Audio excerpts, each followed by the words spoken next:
Brought to you in association with Grendel Press. This is Werewolf, the podcast, a serial killer drama.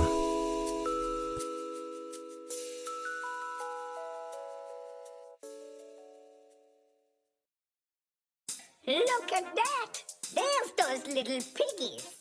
Of course, pigs living by the woods have to be careful. Ooh.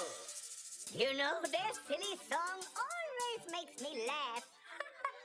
But they should be looking out for the big bad wolf, Hello and welcome to the serial killer drama, the Werewolf, the podcast. We follow the life of a werewolf in our little drama here, and we're getting to the point where the professor and the werewolf meet again. Please follow us if you like what you hear. Please rate us. Please be nice and stuff like that. And go down to look at the description. There's loads of links there. We were on Cocktails with Kavanagh quite recently, another podcast. So if you want to go and watch that, all the details are down there. Just enjoy yourself. And, you know, this one's a bit of a bloody one. Good luck. I hope you enjoy it. Bye.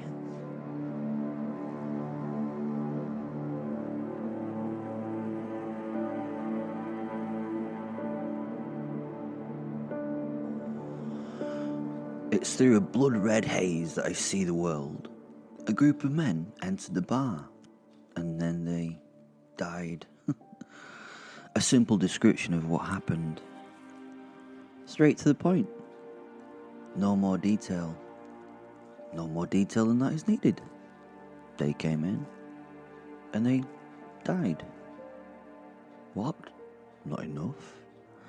You want to hear the details? Nah. You do? Okay then. For those who would like to know, their deaths were vile, detestable, and somewhat glorious.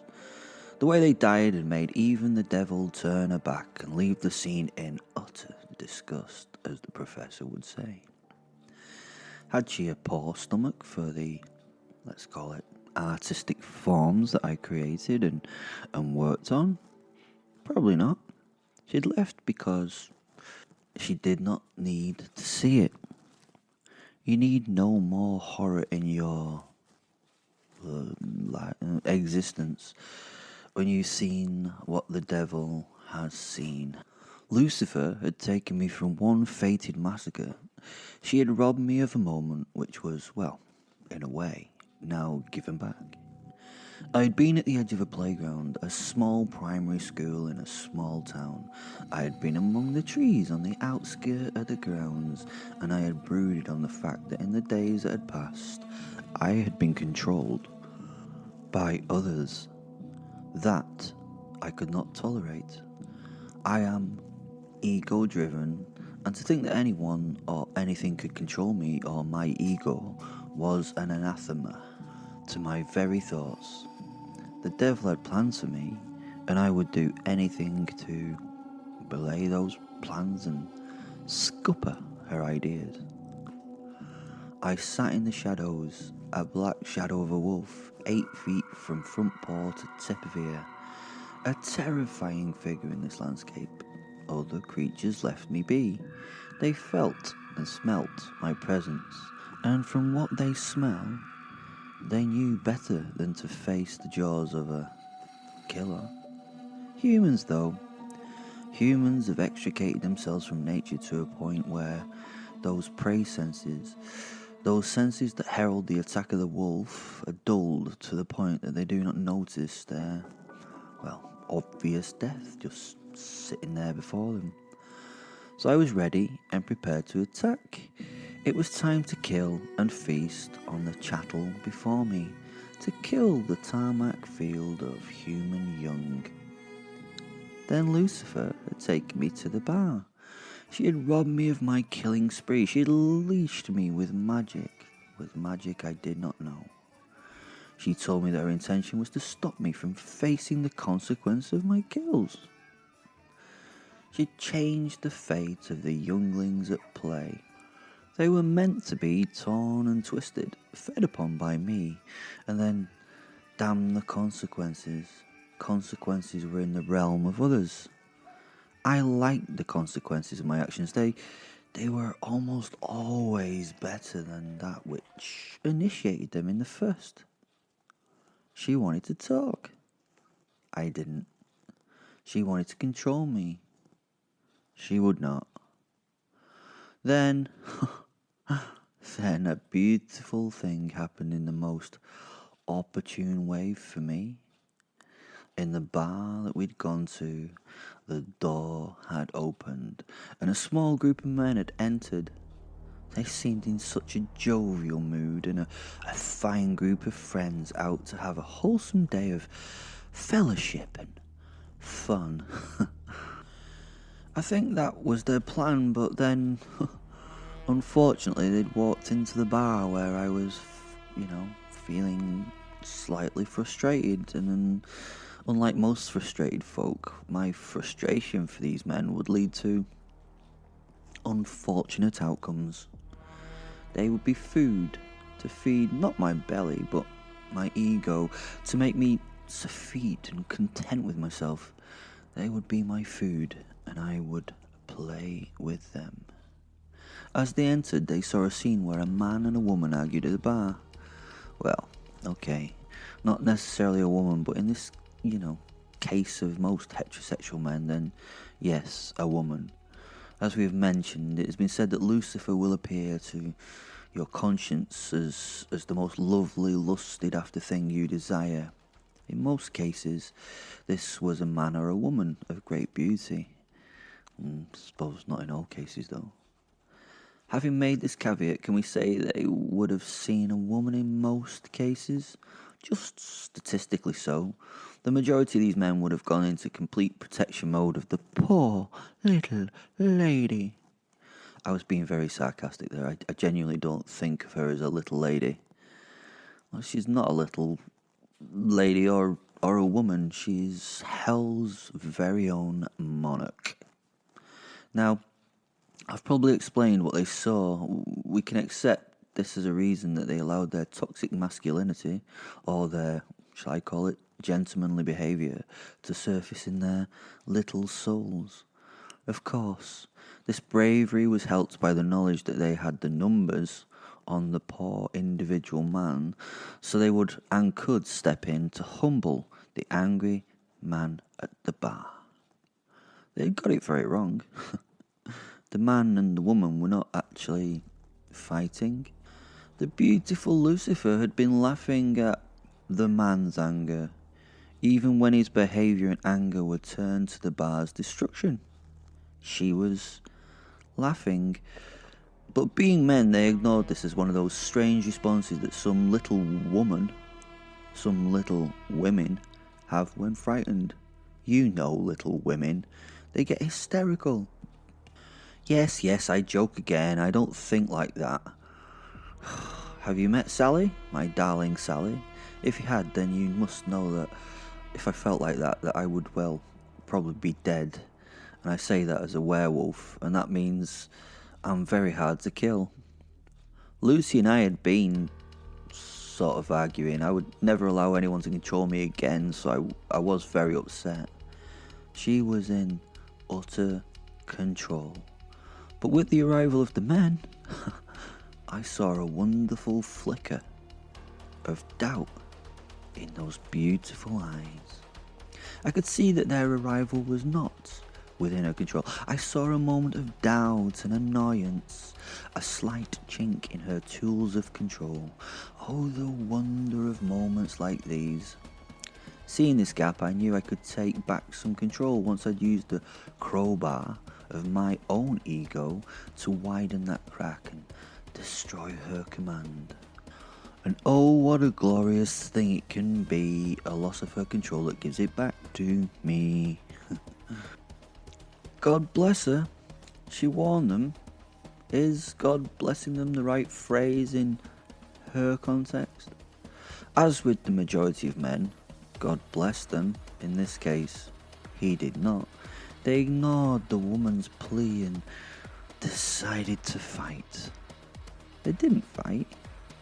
They really did not fight, they just died. As the first man came forward to give me my warning and defend the devil's own honour, Fen joined me, and we had become the werewolf, a black silhouette in the bar, large and well-muscled. Claws and teeth are on fine display, and eyes of fire to frighten them to the very soul. As the man stepped up, everything in my head went into slow motion. His face went from righteous indignation to horror as he saw the transformation and the fact that the transformed one, me, was attacking him. He went to yell and turn as fear hit him, giving him the adrenaline blast to run away. I slashed a claw across his abdomen before he managed to turn his back. It purposefully was not a killing blow, it was measured to tear through skin and muscle to open his gut to the air. With that slash, I quickly moved on. I didn't want any of these sacrifices to leave the bar. It would have been such a waste. I had to get between them and the door, or at least block the exit with something. Oh, and the mighty God had seen his way to give me the construction items I needed. The next man I kicked hard in the sternum, a perfectly placed front kick that crushed his ribcage and sent his body sailing through the air and crashing into a seated position at the foot of the exit, blocking the door. He unfortunately would die quickly. I won't be able to do much more to him, but I knew as he slumped against the wood that they would not have time to drag him away to find their freedom. Well, they would not have time before I got to them. Continuing my beautiful balletic dance of death, with each move and attack flowing into the next, I hit the third man. His head shattered. A shattered head was rare, and I marvelled at the way the bones of the skull opened like some bloody flower petals to reveal its contents like a ripe fruit. Beautiful. It held for a moment, before the brain's cerebral fluid and blood flowed down the man's chest as he fell. I moved on. I span and kicked out at the legs of the next two men who were closest. The kick swung around in a perfect arc. The shin of the extended leg smashed into the first man's limb, cracking bones and breaking them. The man was brought off his feet and cried out as he fell. A worthy, noisome scream for the injury gained. The second man had the milliseconds he needed to step his way out of the arc of the baseball bat-like shin. This almost saved him, but not quite, as the tips of my claws tore through his chinos and ripped into his upper thigh. He had been lucky, and I cursed. As I continued my dance, I joyfully noticed the blood spurt from the wound on his leg. He was reaching for it. I must have sliced deep and, well, hit his femoral artery, which was now pissing his lifeblood onto the stone floor of the bar. Beautiful. I rotated and extended my left arm as my foot landed from the kick. My forearm hit the jaw of the next victim. The jaw folded and cracked, his mandible broken. It was strange to see. His jaw just gave way and compressed with the blow. The skin on his face tore as it gave way, and then the rest of his body gave way under the energy of the impact. He fell with the impetus and the force of the blow, and I heard the crunch of his skull as it impacted the ground. The next man in response had slightly turned his head, but was in the range of my outstretched claws. I felt the tips rake the bone of his skull as it tore his face from the right side of his head. Skin and muscle flapped bloodily as he yelled and tried to grab it and put it back on his face. A feeling of joy at this pathetic attempt ran through me. I moved on and stamped down on the shin of the next man, who was thrown to the floor with the blow where he landed badly. His tibia and fibula were smashed, and his lower leg was broken at a strange angle. I stamped again, and the bone shards came through the skin. Oh, the noise in the room. A concert was being given to me by these men. They were my orchestra for my concerto. I was a virtuoso, conductor, and the lead violinist. Fierce joy played through Fenn's and my mind. This was when we were together and at our best, in the moments of horror that we created. Love and care were new and unknown emotions that played me. This was the old feeling. Joy in the destruction of others. Blood blindness, I called it. I was in this moment 100%. There were no thoughts of before, no thoughts of after. In the moment of slaughter, I ripped through my prey. There is something in this, the lack of anything else. I turned a clawed hand into a tight fist and put it deep into the body of the next man. The force behind the blow allowed me to puncture his abdominal cavity. He stood looking at the hole and my arm stuck in his body. He had not the time to feel the pain or respond to the injury. He just looked at the horror of his injury. I smiled in my head and opened my hand deep inside him, grabbing and gripping again before pulling guts and the contents of his inside to the outside. As my hand left his body, he reached for it with desperation.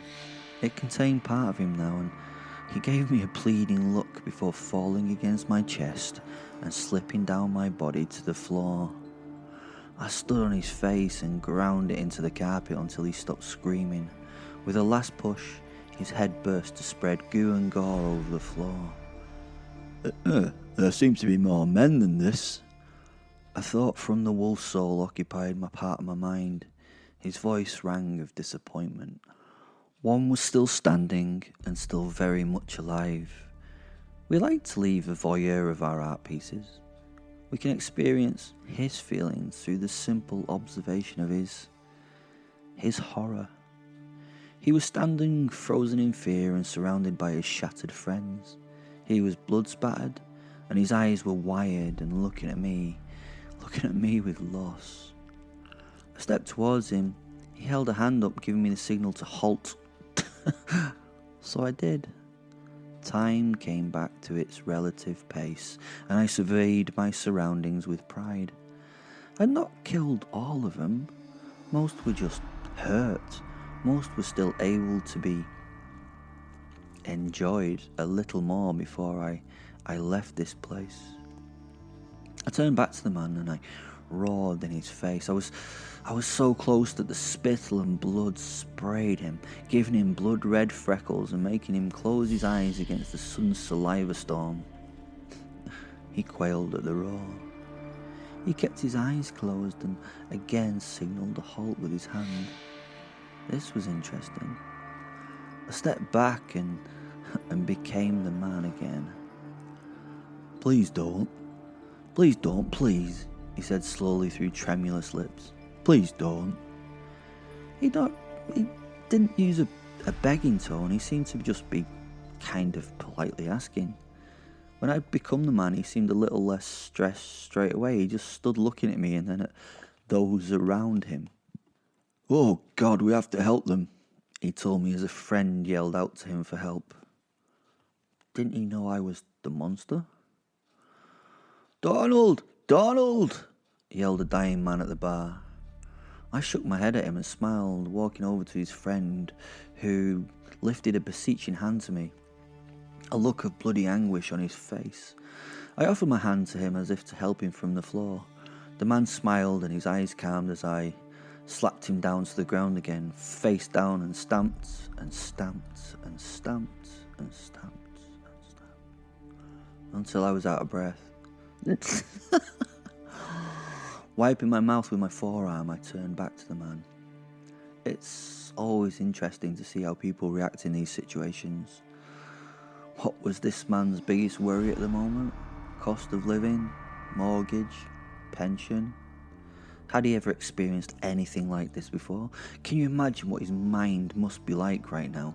Oh, the joy it gives us, the utter joy at his inability to deal with such chaos as this was like a shot of adrenaline to the spinal cord for me. You just killed Steve, he eventually said, stumbling over each word in his sentence and pointing at the puddle that was, had been Steve. I turned to look at the beautiful mess I had made and smiled, before looking back at the man with a wide, toothy grin. Yes, yes I did. And it was glorious, I told him. Seconds passed. He was frozen. He stood like a statue, pointing at the once Steve. You killed Steve, he repeated. Yes, I'm going to eventually get round to killing all of you, I told him, giving him a reassuring pat on the shoulder. To be honest, what's your name? This is my favourite time. It doesn't last long, as each of these men, I spat the word as though it was uncomfortable for me to say, each of these men are actually dying right now and will be gone soon, but for this short period of time I can make their deaths worse. I can make them painful and terrifying. Don't, said the man. Don't, please, he asked. I turned to him. Somehow his request bothered me. It made me think, and I don't like thinking in these situations. This was a no-think time. This was a form of meditation. This was a time of the beast. This was no time to rationalise anything, but he had made me consider. Again he repeated, please don't. They came out to celebrate me getting wed tomorrow. They've done nothing wrong, he said, his eyes meeting mine. Oh, do you know what? Okay then, I told him. He smiled and nodded before I kicked a murmuring body as it tried to rise. It slumped back to the floor, quiet and unmoving. Why? He asked. Why? I thought. Why did I do this? Why? Was this an existential moment of dread? I was lost in this moment. I was questioning the thing that I was. I was questioning my basic reality. Was I? I do what I want and to whom I want when I want to. Do I really enjoy the horror and the chaos I provide in this mundane world? Am I following my own thoughts, or am I under the control of another? Maybe others?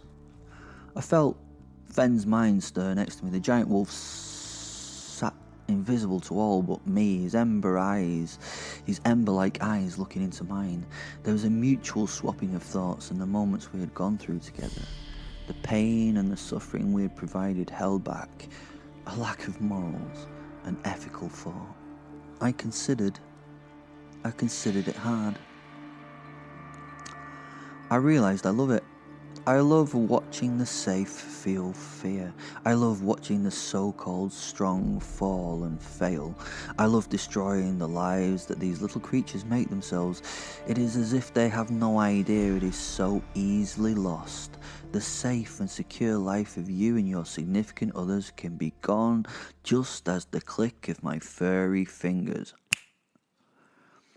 I marched towards the man as I transformed back into the reality, the monster that I am. I reached for the now cowering human, grabbing him by the throat and bodily lifting him from the ground. He screamed and raged against his treatment. No! Why? He repeatedly yelled. I slammed his back on the top of the bar and wrenched his jaw from his head, crushing it in my hands and placing it on his chest as a proud trophy. The sounds he now made were spoiled by the damage done and were inhuman, but still beautiful music to my sadistic ears. I plunged a finger into an eye socket, being careful not to puncture the white orb held in it, and wrenched it from that orbit. Oh, how the man shook and reeled. The joy, the utter joy. 10 minutes later of, well, what can only be described as terrible torture, I wiped my now human hands on the corpse. It was a mess. Well, it was pure artistry. It was right. I think you need to leave a message for someone, Will, said my wolf soul. Is that not enough of a message? I asked him. No, we need to make this personal. he told me. Ah, I said. I tore the trousers down of the almost dead man on the bar and reached for his bollocks. I grabbed and pulled them from his body. He flinched slightly at this final ruination of him. Another body was sitting against the bar directly across from the doorway. It would be the first point of welcome as someone entered the room. I carefully dangled one testicle on each side of the corpse's nose. He would understand what this was. He would understand what this meant. He would appreciate the personal gesture. Finn and I looked at the bollock-nosed body for a while. I looked at him. He looked at me. We smiled and laughed. It was beautiful to see this insult in the flesh. Literally, as it were. The mayhem was over. If you've not killed and destroyed, then I can only compare this feeling to after sex in a weird way. Better. Often better. I say that, but maybe that's just me. I walked around the bar and got to the sink where I started to wash my body down with the warm water, using several kitchen cloths to wipe myself free of blood. I hummed a happy tune as I washed. Only then, looking up, did I meet an old man's eyes at the bar. He was consciously looking at me. He didn't seem to show any fear. I was confused, so I approached him, wiping my hands.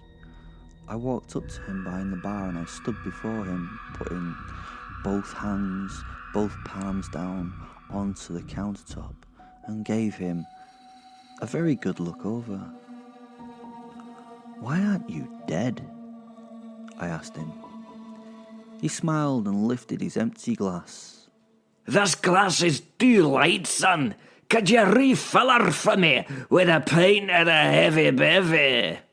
He asked and smiled. Well,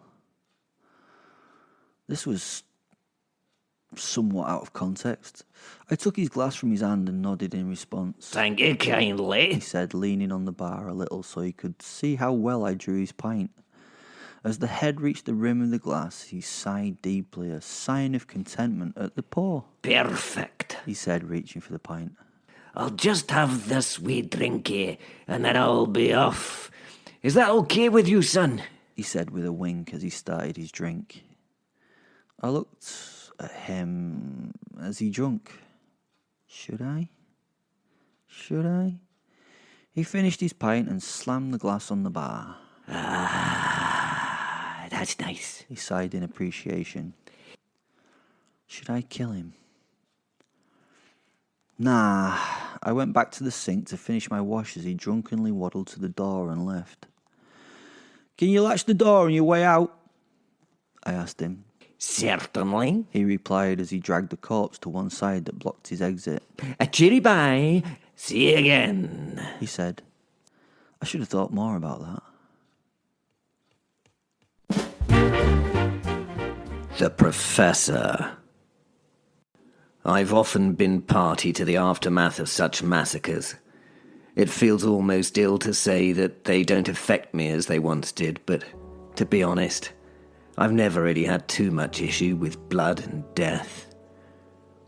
The difference here, and with Will's body of work, is the sheer level of violence and cruelty he contrives to use on his victims. These people were not subjected to some simple, merciful death. No quick ways out were afforded to these poor folk here. He'd injured them, and then toyed with each of them. I never understood the need for this, even at my brazen heights of what could only be described as genocide. I would not be inhuman. Death, if needed, would be granted quickly and cleanly. Torture just wasn't my thing. I didn't need to torture these people. They had nothing to say that would change my opinion of them. At the time, I hasten to add. I've come far in my ideas since those hateful, hate-filled days. I'd seen all I needed to see, and I now stood at the door thinking about the next steps. As usual, we had to clean this up without delay. There was no chance of bringing in L5. L5's a unit of the MOD of cleaners. They can mobilize and quickly clean and decontaminate a scene in a few hours. I've watched them work. It's incredible to see. It taught me some things as well. Do you know that kitchen towel is all you need to bring a shine to your surfaces? Honestly. Sorry. I digress. This was even beyond their scope. I ummed and ahed about the next step. We would have to go with the old classic gas explosion, I thought. The local fire service would have to hold back just long enough to not save the day. Yes. A gas explosion. Amazing how many of these happen in this ultra-safe world we live in these days. Makes one wonder how many of them are genuine. Okay, let's get out of here and get on with it. I wandered to the door, took off my latex gloves and placed them on the windowsill as I left. You have to think of every detail when trying to hide things from the public, and a pair of latex gloves with blood on them may raise some eyebrows if found later. As I got to the front door, I stepped outside, slamming it shut behind me and leaning my body against it. The weather had not improved. If anything, it was turning even further for the worse. I reached into my peacoat pocket and removed the flask I had there. I have to admit that this was rather habitual. It was once a cigarette to stop and ponder. Now it was a slug of something warm and comforting. In this case, Seafarer's Ruin. Rum. Of course, it's the proper warmer for a night such as this. The woman in the police car looked at me as I stood there enjoying the night's mayhem. I felt the wind and rain cleanse my mind a little as I was soaked almost instantly to the bone by the horizontal assault of the downpour. Bliss. Once able to do so, I opened my eyes and, lifting my collar against the wind, made it towards the waiting car. Something stopped me. What was it? A feeling? A sense? Some kind of hunch? My palms itched, and I paused halfway to the vehicle. Something was... And then I saw him. How fucking dare he? Will stood below a lamppost lit orange by the bulb that flickered above him. He was dressed strangely, but I recognized the man instantly. I felt my blood freeze, and my first thought went to the woman in the car. I ran over and banged on the driver's side window. She looked confused, frightened even. I made the international sign to roll down the window very urgently. Strange how in these days of electric windows, making a winding motion still signifies a person to roll down the window. She pressed the button, and the window sank into the door. As it hit halfway, I yelled at her. "Get away, now!" She looked confused and was about to ask me a question. "I order you! Go! Now! Please, just go!" I said, an element of begging in the please.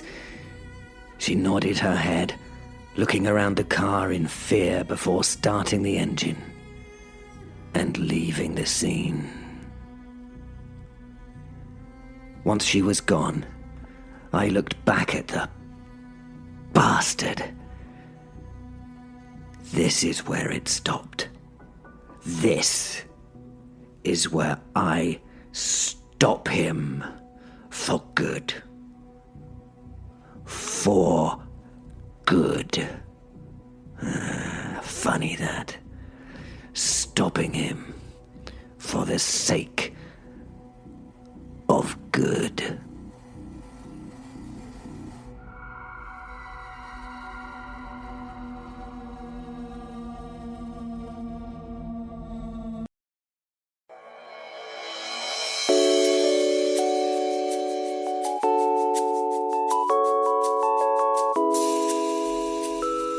Brought to you in association with Grendel Press.